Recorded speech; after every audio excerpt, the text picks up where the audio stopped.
The Deniable Darwin. Quote, Darwin conceived of evolution in terms of small variations among organisms, variations by which a process of accretion allow one species to change continuously into another. Life, however, is absolutely nothing like this. Close quote.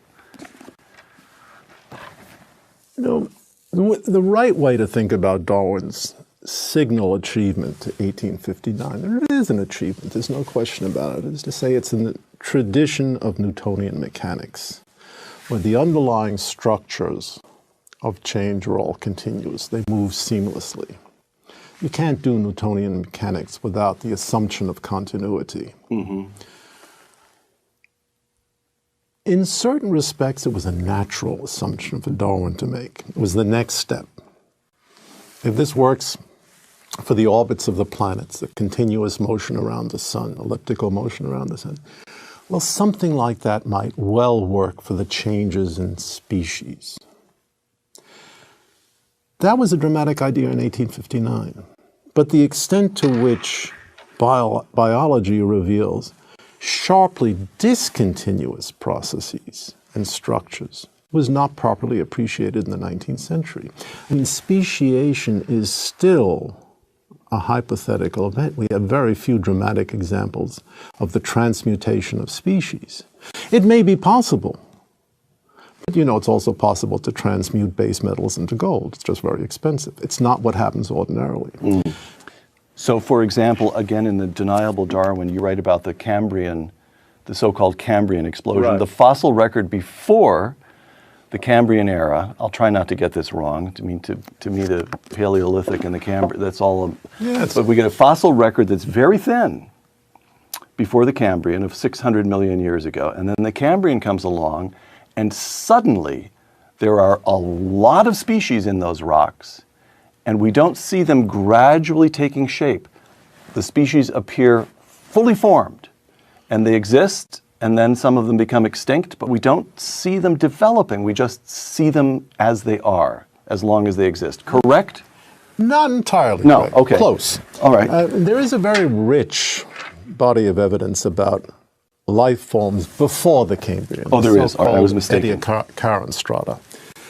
The real puzzle, and it is a much deeper puzzle, is that they seem to be uncoordinated with what takes place in the Cambrian. We have one set of organisms before the Cambrian explosion. We have an entirely other set of organisms after the Cambrian explosions. And if you take a Cambrian structure and you move it back, you frog step it back in time, there comes a point where all the paleontologists can say is, well, there must be ghost lineages in the past, but we haven't put our hands on them.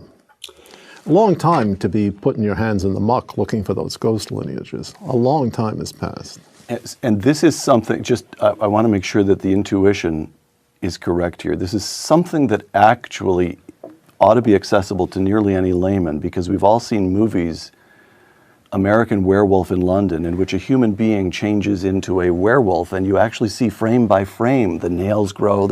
You ought to see something like that, albeit at a pace of You're really tempting me now. But you ought to see some sort of transformation from one mode of existence to another. You ought to see, right? Isn't that what's missing? We do see profound transformations from infancy to adolescence to adulthood to old age and death. That is a completely unacknowledged example of a transmutation. We all take that for granted. Right. And that demands a profound explanation in its own right.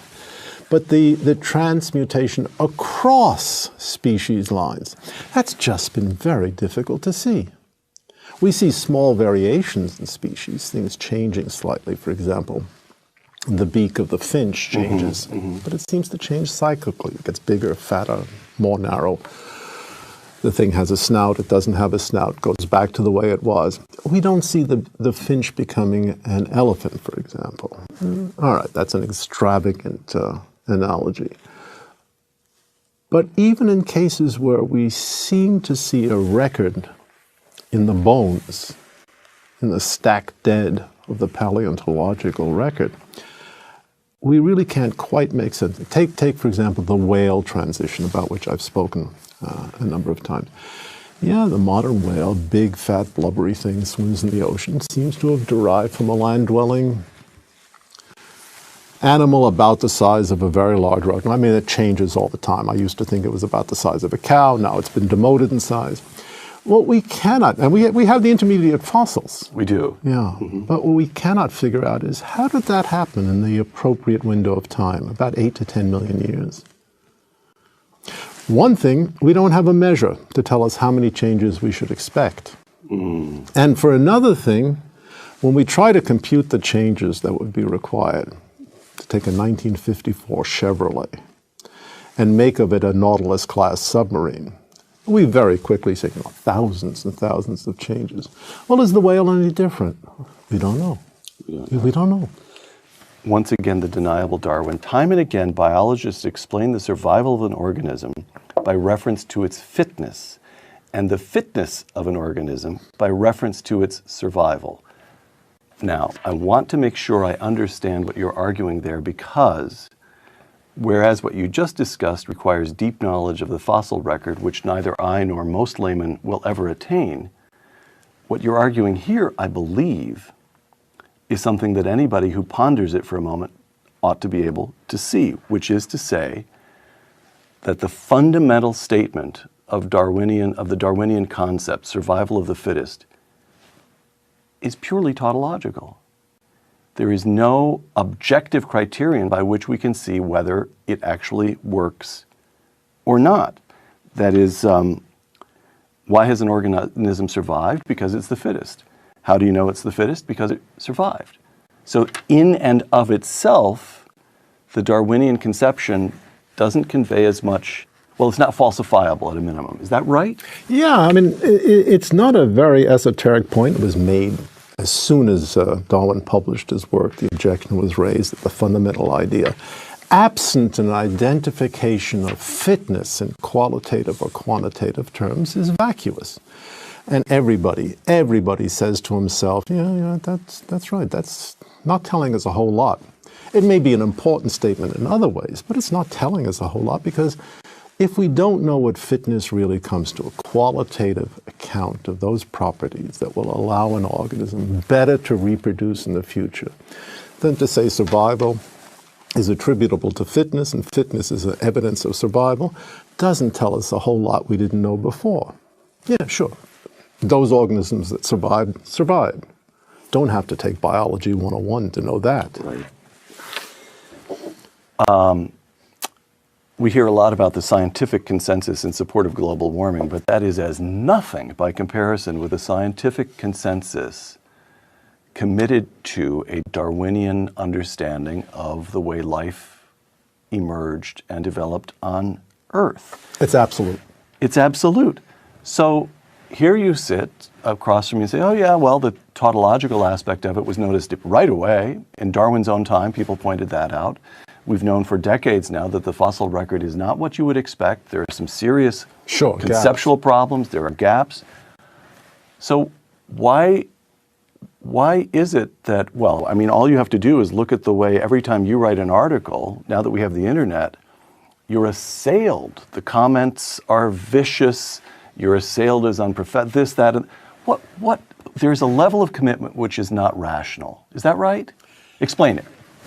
Yeah, I think that's true. Look, a lot of what I write, there's a source of deep, indubitable enjoyment poking my finger in somebody's eyes. I'm not going to deny that. And the biological community is so self-satisfied, so smug, so sure they have all the answers that somebody who comes along and gives them a poke in the eye, of course they're going to respond with a form of indignation that is almost rabid. That goes without saying. But the much deeper question, I think, is why has this story, and that's really all that it is, why has this story, say, from 1960 to the present, there was a lot of skepticism about Darwin after he published and throughout the first part of the 20th century. Why has this story become so governing to so many people? Well, one answer is that with the decline of religious faith, with the decline of any belief in the possibility of religious experience. And that's a fact of our contemporary life outside the Islamic world, say.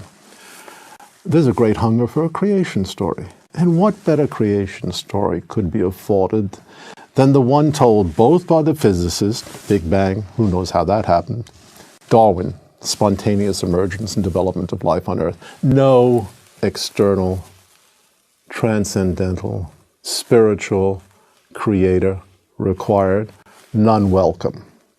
That's a powerful motivation. That's a powerful motivation. Design. In The Deniable Darwin, you quote the famous argument, 18th century English theologian William Paley, who said, quite simply, if you see a watch, you know there was a watchmaker. That's what the argument comes to, and he used that metaphor. There it is, a very good watchmaker in your case. David Berlinski writes in The Deniable Darwin, quote, it is worth remarking that it is simply a fact that this old-fashioned argument is entirely compelling. We never attribute the existence of a complex artifact to chance, close quote. Do we? Well, I mean, we agree, you see? Bill Clinton, I can quote Bill Clinton in favor of your own argument, which is Bill Clinton, if you see a turtle on a fence post, you know it didn't get there by itself. Same argument. Look, there's a level of skepticism that I think becomes self-defeating. If someone says, looking at a watch, I don't know, sand mixed with water, action of the waves, we all understand right away, without the need for argument. Without the need for argument, that's not plausible.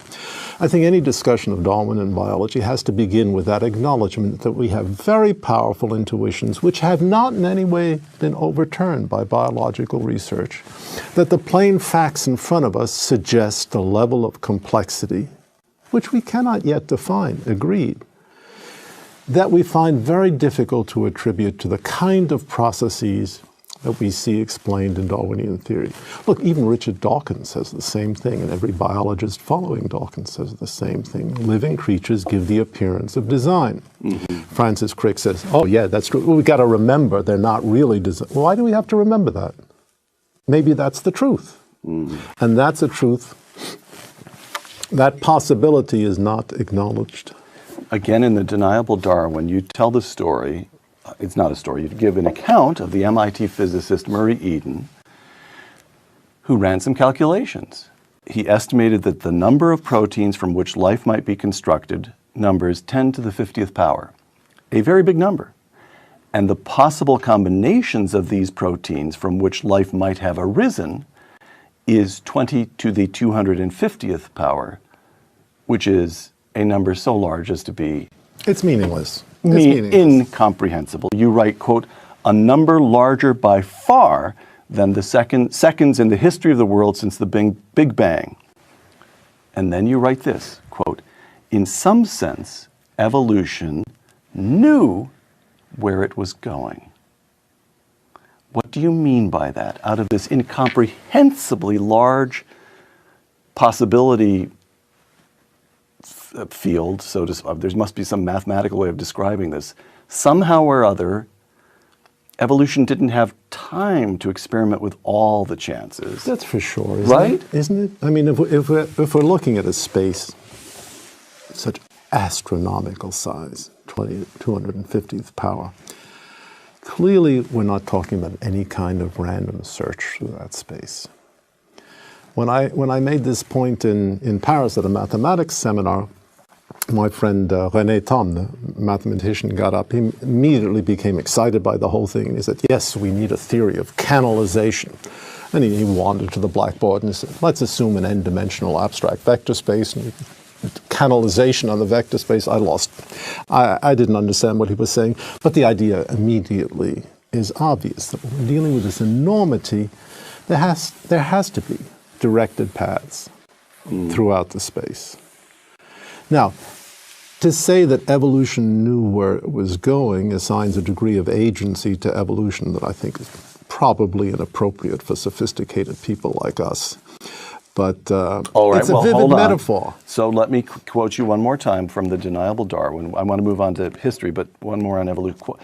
you quote the Bible. You quote the Hebrew Scriptures, David. God said, "Let the waters swarm with swarms of living creatures, and let fowl fly above the earth in the open firmament of heaven." Close quote. And then you continue, "And who on the basis of experience would be inclined to disagree with the biblical account? An active intelligence is required to bring even a thimble into being. Why should the artifacts of life be different?" Out with it, David. Are you saying that there is an intelligent designer, a being, a God? Does it seem to you that I was saying that? It seems to me that here's what I do you come want to say. close and then you step back. Exactly. Got to protect both flanks. It seems to me the intuitions of mankind should not be spurned or scorned carelessly. For sure, there's something sometimes wrong. Aristotle was wrong about physics. Our intuitions about moving objects are wrong. There's no question about it. It's not impetus that counts, but acceleration. But when it comes to living systems, we are among the living systems, and I think our intuitions about what's going on are far more profound than they are in the case of mathematical physics. I think the universal reaction, the default position of the human race is that some creative act was necessary to bring the panorama into existence. And I share that default position. All right.